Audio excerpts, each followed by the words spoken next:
Hello, everyone. Welcome back to video 7 of chapter 10.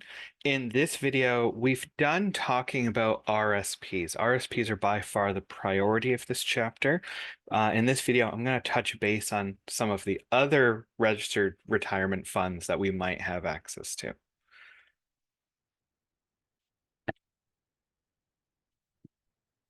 So RSPs are usually in our own name. We contribute to them personally.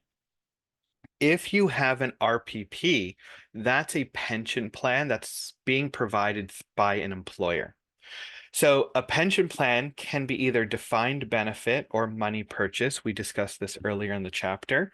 But when it comes to contributory plans, plans that you can put the money in yourself, both employer and employee contribute. So when we have contributions being put into these accounts, these are commonly amounts that we are subtracting from our income. We're not paying the taxes now. We're saving taxes on that income. We're going to pay those taxes later. You have to be registered. The RPPs have to be registered so the government is aware of them and allows them to track how much income is being subtracted and put into these retirement plans. So in order to deduct from income, these contribution plans have to be registered with the government, and they have to do sort of annual filing to report to the government in order for you to subtract it from your income. When your employer contributes to the RPP, from the employer's point of view, they are expensing this amount. The amount of money they contribute into these plans, they get to take as a deduction against their business income. When they report on these plans, they have to identify how much of it is adjusting your pension limits or the pension adjustment. So what the pension adjustment does is it's recognizing each one of us as we earn income, that garners contribution space in our own RRSPs, our retirement savings plans. Since our employer is making some contributions on our behalf, that's using up some of our available contribution space. So the restrictions and limitations in RPPs is somewhat identical to the RSP amounts. The only difference is they follow the money purchase limit instead of our contribution space.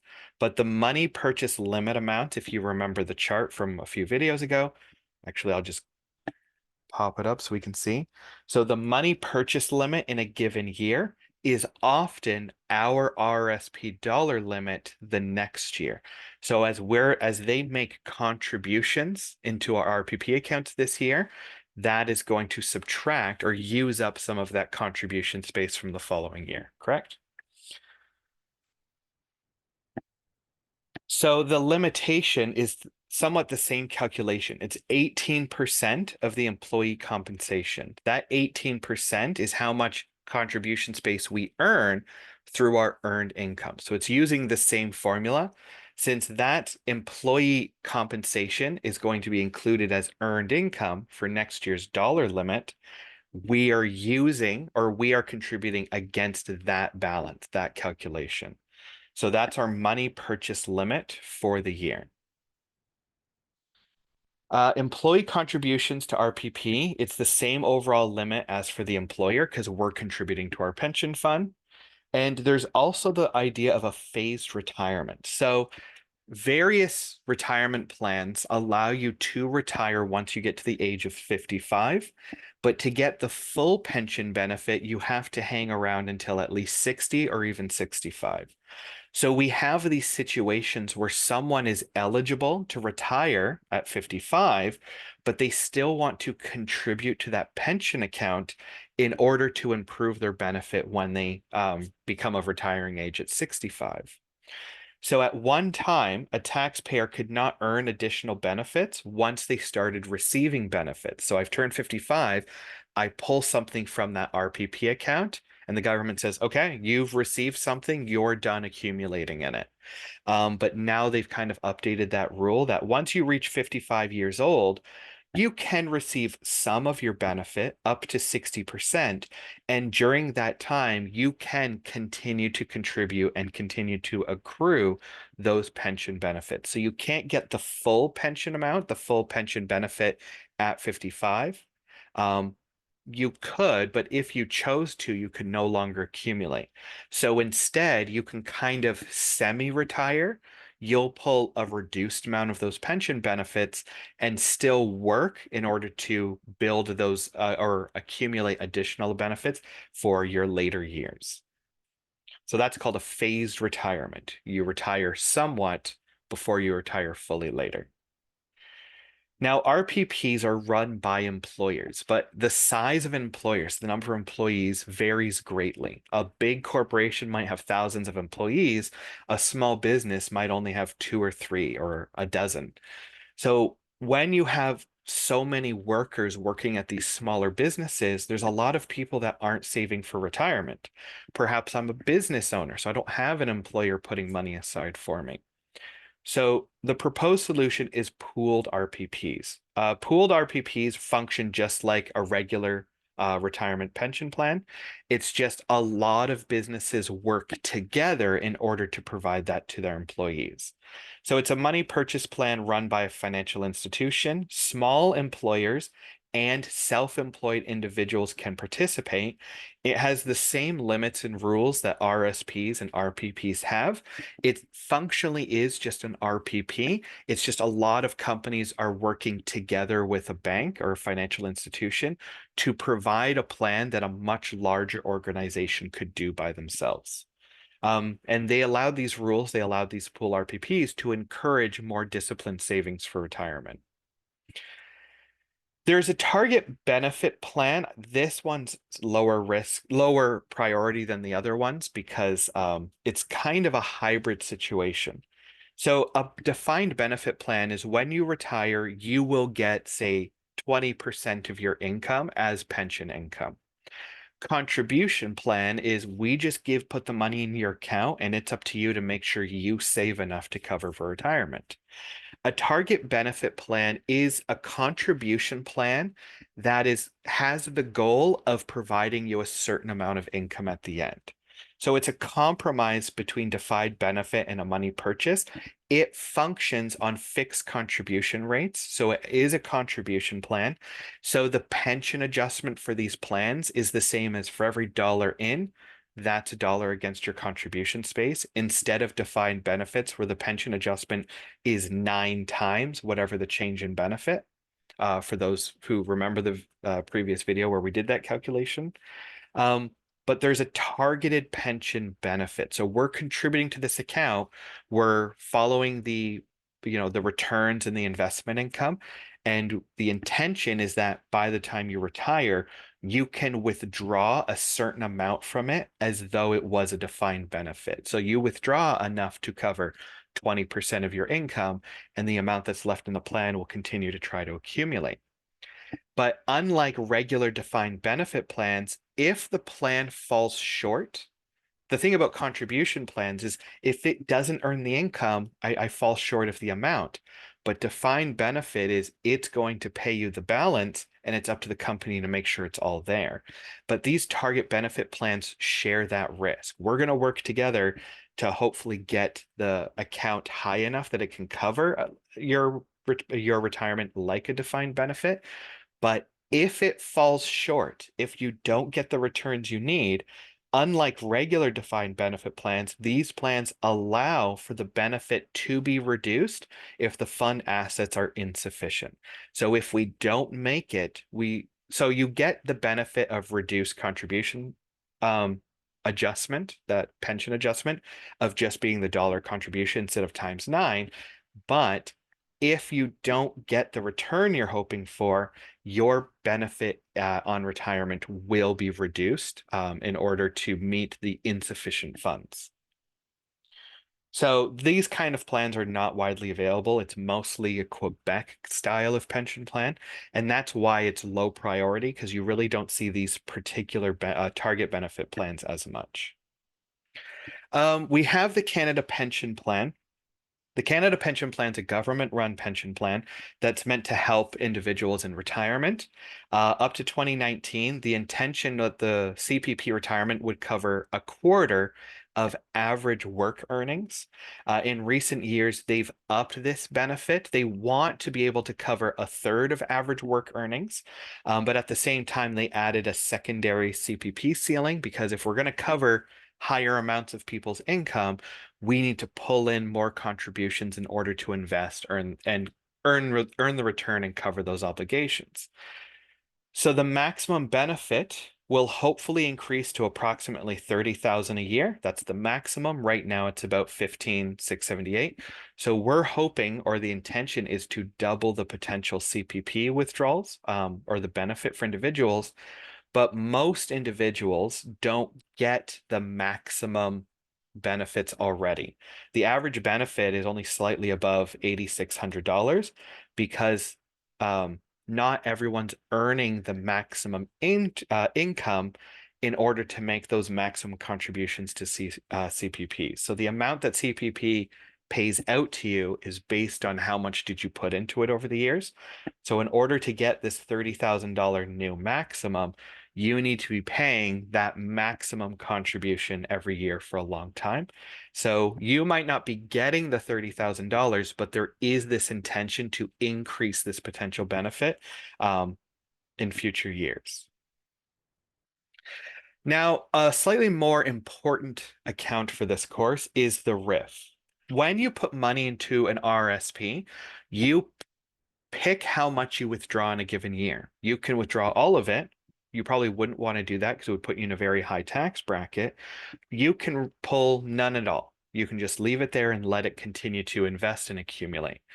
Once an individual reaches about 70 years old, the Canadian government kind of says, okay, we don't want all this income sitting in the pension fund because it's earning income for the time being tax-free. So the government is foregoing those tax revenues. So if an individual has a bunch of money in RSP and is never pulling it out, the government's not getting, they're not recognizing a bit of that revenue. If you're not pulling from your retirement fund and you're 70 years old, then did you need to use that retirement fund? The other idea is if you should pass away and you leave all of these funds in the retirement fund, it all gets recognized at once. Again, we're in a very high tax bracket. So there's kind of these negative outcomes to just letting RSP accounts sit forever.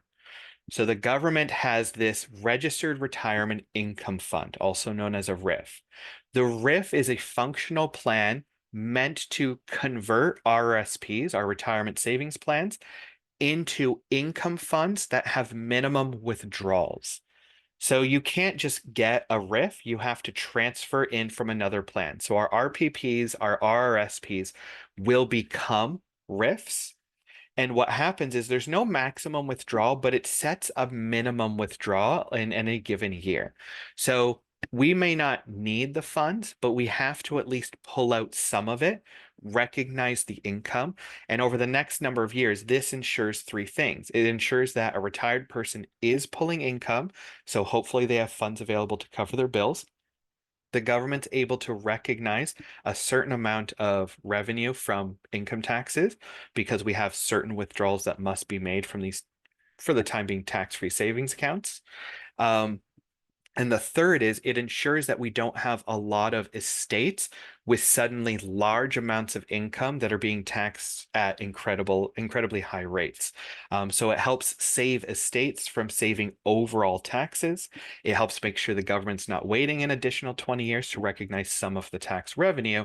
And it helps ensure that the annuitant, the beneficiary, has funds available that they're not suddenly going to fall short. So the RRIF has these minimal withdrawals. Now, how much you have to withdraw is dependent on your age. If you're under the age of 71, so you're 70 years old or below, the RRIF, the minimal withdrawal takes the fair market value of the RRIF assets and divides it by how many years you have left to turn 90. So 90 minus age of individual at beginning of the year.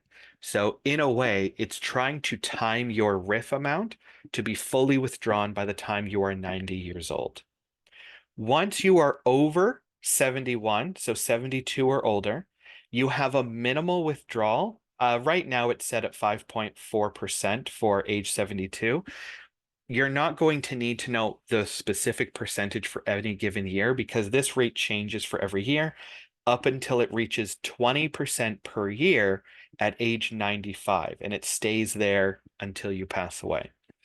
Because you're withdrawing a certain percentage, RRIFs never get to zero if you're only pulling the minimal amount. So if you had $100,000 at you're 95 years old, your RRIF has $100,000 in it, you will pull 20%, $20,000. So now you have $80,000. Now in the next year, you're going to pull 20% of 80,000. Sorry, I had it on the wrong screen. So 20% of 80,000 is $16,000. So in one year, I took 20,000. The next year, I'll take 16,000 because my balance went down. And that amount will get smaller and smaller as the balance gets smaller and smaller. But if you're only taking the minimum, then it's never quite going to get to zero until you pass away. So these are the two calculations. If we give you a question of someone 72 years or older, it's very likely we will just give you the percentage rate. So you just take whatever the asset total of the RRIF time the percent they're required to withdraw. For the RRIF amount, you have to figure out how many years left until they turn 90, and that is your minimum withdrawal there. Let's do the exercise since I'm currently talking about it. On January 1st, 2024, Larry Harold transfers all of his RSP funds into a RRIF. Mr. Harold is 65 years of age at that time. The fair market value of the RRIF assets on January 1st is $625,000 and rises to $660,000 on January 1st, 2024.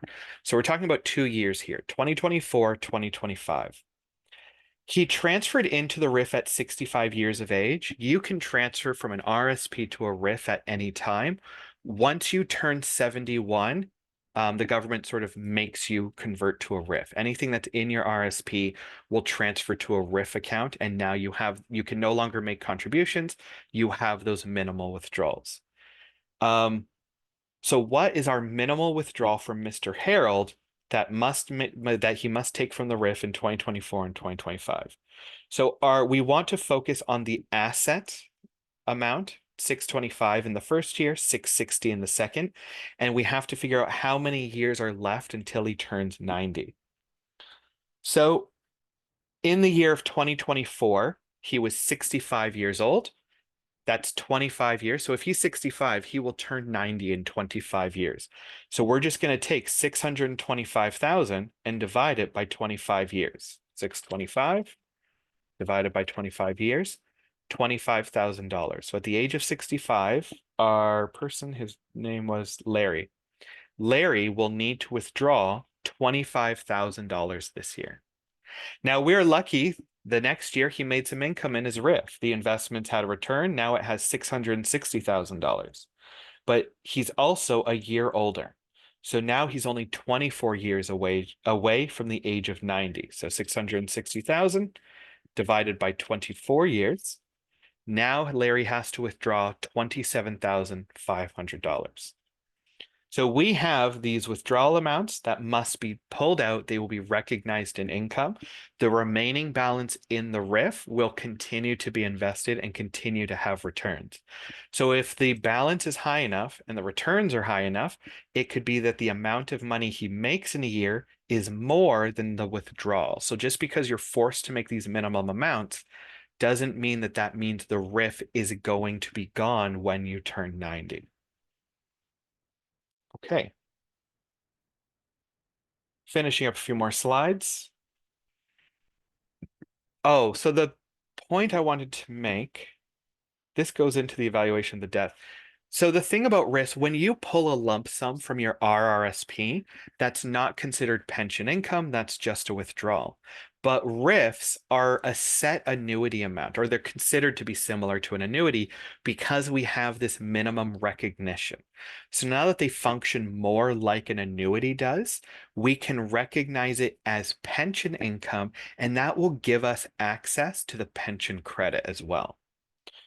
If the RRIF annuitant should pass away, the fair market value of the total account will be included in the final tax return.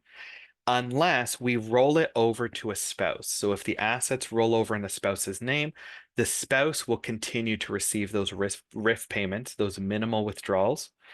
If the RRIF is left to the deceased estate, a similar rollover election as for RSP is available to a dependent child or grandchild if infirm. So a financially dependent child or grandchild could receive the RRIF assets as a rollover function. They will continue to withdraw the RRIF and they will recognize an income. So the evaluation of a RRIF, it helps to continue the tax deferral if we roll it over from an RSP. We have some flexibility because we're not stuck at that minimum amount. We can always withdraw more if we need it. So it's slightly more flexible than an annuity. An annuity is a set amount that will be paid to you. So in a RRIF, if we need more money, we can just take it out of the account. We'll still recognize it in income, but we're not have that set number like we do with annuities. We customarily get better rates than annuities because we can reinvest in different investments, whereas annuities usually give you a present value rate. And generally, it is the best choice when an RSP must be collapsed. Lump sum withdrawals from a RIF that are required to be included in net income qualify for the pension income tax credit, and therefore we can income split with a spouse and common law partner. Now that it's considered to be a pension income, it's now viable for the pension credit and for that income splitting function with a spouse. So yes, RRIFs are a very good choice for RSP. People don't mind RRIFs. The one thing about it is since RRIFs are a certain percentage of the overall asset, sometimes people they want that minimum to be as small as possible to keep them in lower tax brackets. So if you have an RSP that has large amounts of money in it and you're approaching the age of 70, a lot of tax planners will say, okay, let's withdraw certain amounts of money, recognize those lump sum withdrawals from your RSP now so that the asset total in the RRIF is low enough that our required payments will fit you within a certain tax bracket. That can be a complicated calculation, but that is a consideration when someone's approaching the age of 70 and they're about to lose access to their RSP. Deferred profit sharing plans, only employers can contribute to these. They're limited to 1/2 the money purchase limit. Certain direct transfers from other employee plans can be made, but basically the company has some profit. Instead of bonusing it out to you right now, they can put it into this profit sharing plan, and that will help defer the tax consequences. So the earnings, they'll invest it, the earnings will accumulate tax-free, and you don't pay the taxes until you withdraw it as ordinary income. Because it accumulated tax-free, you would be losing out on those favorable tax treatment for capital gains and dividends. So if you have an investment that you think is going to earn a large capital gain return, then maybe you can ask your employer to pay out a certain amount from the profit sharing plan, and then you can invest it in your own hands so you get those preferred capital gains. But if you don't have an eye on the market or your investments, these plans are designed to allow you to invest hands-free. But once you make those withdrawals, it's regular ordinary income. It's included at the regular income rates. For tax planning, it's more flexibility for scheduling payments. Since plan is tied to business profits, payments can be reduced in unprofitable year, and no specific benefits promised to employees. So there's no guaranteed amount you're going to pay the employee. Otherwise, it operates very similarly to the RPP for employees. It can't be registered if the employer or employer's family is a beneficiary of the plan. Basically saying, business owners can't use profit sharing plans to defer their income and defer their taxes. This is meant to help employees save for the future. Employee profit sharing plans, employer only contributions. This is very similar to the deferred profit sharing plan. The difference is earnings in the plan are taxed when accrued, not when received. So you will pay these taxes as you go. But once you make the withdrawals, because they've already been taxed in the process, they're not taxed since you've already included net income. So the reason someone might go for an employee profit sharing plan is basically functioning like a mutual fund. all the employees can put their money into this savings plan that will be managed by a financial institution. And customarily, those can earn better returns than employees who aren't financially savvy making those investments themselves. Has some motivational benefits because uh, you can encourage people to contribute to the savings plan once they make a certain amount, or bonuses can be applied there, but it doesn't benefit from the same tax deferral that the deferred profit sharing plan does. Overall, it's not popular. A lot of individuals, once they have their money after taxes, they like to have it in their own hands, but they do exist. So we have our various plans. Plans related to retirement savings can generally be transferred between them. So the reason is, let's say I have an RPP from a certain employer, but I stop working that employer, I get a new job, and now I have a new RPP plan. Usually they will allow you to take your old plan and transfer to a different plan. Or if my new employer doesn't have a registered pension plan, then maybe I can take whatever that balance is and transfer it to an RSP that I already have in my own name. So these transfer from these amounts allow us to, if I don't have access to specific accounts, or if the accounts are run by my financial institution I don't deal with anymore, or an employer I no longer work at, I can usually transfer those balances to new plans that I have in my name, and there's no immediate effect on my income. They just sort of carry forward their balance. There is usually fees to this process, but your new institutions will commonly offer to pay at least a certain amount of these fees, cover a certain amount to encourage you to put the money into their coffers so they have access to it for investing. So yes, you can have, so there's tax-free transfers allowed for these plans to be done. Okay, so that is our video on our various other pension plans and how they're treated. From this video, RRIFs and the calculation around that minimal payment is probably the highest priority. So make sure you know how to calculate that for someone who's under 71 and under, or 72 and above. If they're 72 and above, you can practice with that 5.4%. If a question like that comes up, we will give you the rate. If we say they're 83 years old, we'll say, okay, so their minimal rate is, 15.2% or something. Okay, thank you very much for your time. I will see you in the next video.